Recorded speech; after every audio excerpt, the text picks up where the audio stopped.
Ito yung Sun Halo. Ang gandang pagmasdan, no? So, nakuha ko to at around 12 noon, August 28, 2023. So, kung makikita niyo yung mukha ko and yung Sun Halo. So, thankful ako despite sa merong nananalasang Typhoon Goring PH or international name na Saula. So, wow, ang galing.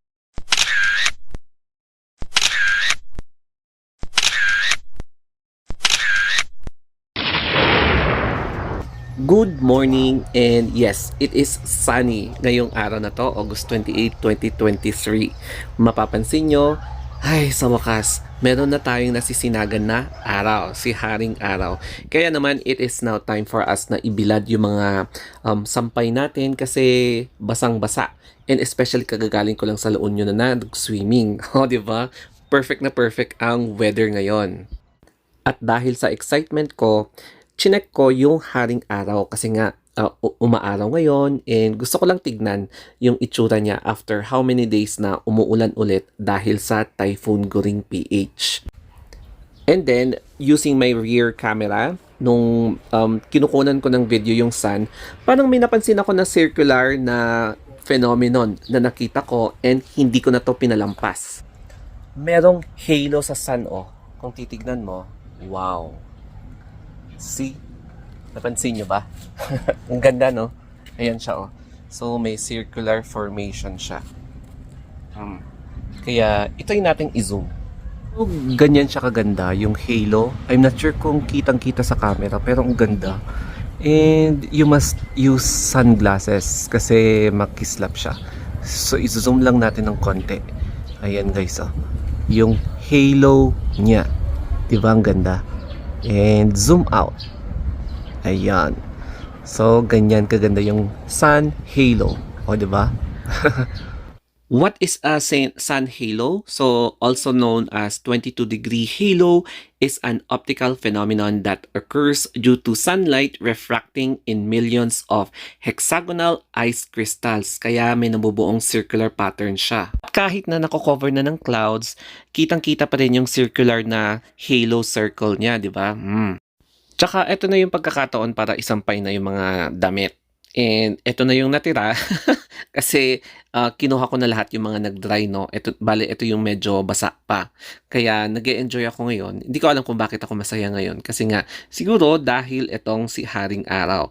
And mapapansin nyo talaga yung halo, oh. Ayan yung circular pattern niya. At pati yung mga ibang kasama namin sa bahay, nagsisampayan din sila ng mga damit. Kasi ang ganda ng sinag ng araw. Oh, ayan, oh. O, diba? Ang saya. Tapos, hindi namin alam na nanganak na pala yung aso namin. So, merong dalawang brown, tapos tatlong black for a total of 5 fur babies. Ayan. So, napansin namin na pagod na siya, si Muffet. Kaya, todo ang kanyang pag-aalaga sa kanyang mga newborn pups. Ayan. So, hindi muna namin siya i-istorbohin. Binalikan ko ulit itong Sky kung baka nawala yung halo pero meron pa rin talaga, oh. Na-amaze lang ako kaya paulit-ulit ko siyang video. So sana hindi kayo magsawa, no? Ayan. And makikita mo na appreciate ko talaga. First time ko makakita ng ganito ka-clear na halo. And I'm not sure kung hindi lang ako or baka meron pang nag-vlog dito tungkol sa mga halo. Ayan guys, oh. Makikita mo talaga yung solid na circular pattern niya. Bale, ipipost ko yung mga pictures after ko i-upload itong video para naman ma-appreciate nyo din yung itsura ng sun halo kapag sa picture naman. So, ayan, paikot-ikot tayo ngayon hanggang mahilo tayong lahat. Anyway, it's lunchtime na, kaya panahon na para kumain kasi gutom na rin kami, no? So, before kaming kumain, ito yung last glimpse ng halo. Pero ang ganda ng itsura ng halo. Bale, ang ulam natin ngayon ay pinakbet. Pakbet Benguet or pakbet Ilocano. Basta, pinakbet. So, kain na tayo, ladies and gentlemen. It's lunchtime and less rice. Kasi, di ba, mahirap na kapag maraming rice yung kinakain ko, lalo na at mataas yung cholesterol ko and triglycerides. Kaya, bawas-bawas muna ng konti. ang ating rice. So, simot na. So, ang panghimagas natin ngayon ay ang pineapple. Yan. So, pineapple na hiwa-hiwa. So, ewan ko kung ako lang, pero pagkatapos kasi kumain, naghahanap ako ng panghimagas katulad nitong fruits. Kung hindi fruits, ice cream, mga ganon. Sa mga nagtatanong din pala kung ano yung skincare na pwede kong i-share sa inyo, so ito yung tip number 1. Umiinom ako ng at least 6 to 8 o kaya 8 to 10 glasses of water per day. Either warm, cold, pero I prefer warm water, no? Ayan. So, isang basong ganyan, I think 300 ml or 350 ml na per glass. So, basta tandaan nyo, 6 to 8 or 8 to 10 glasses of water a day.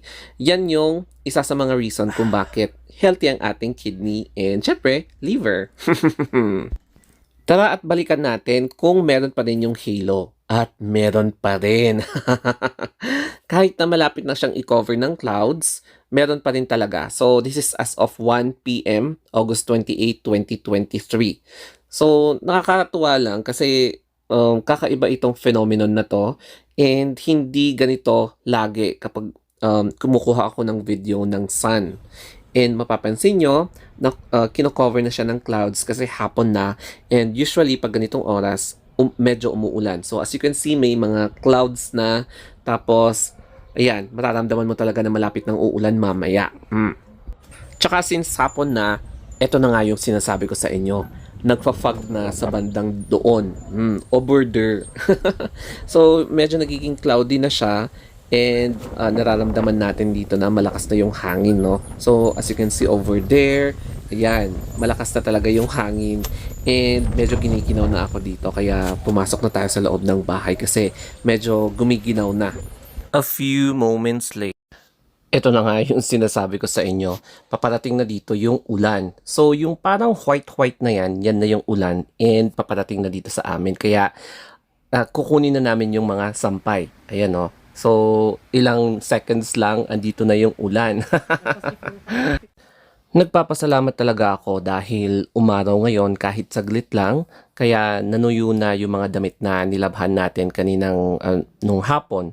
Tapos, nung kaninang umaga. So, ang daming naipon na damit. Kaya, panahon na para itupin natin and ilagay natin sa ating kwarto.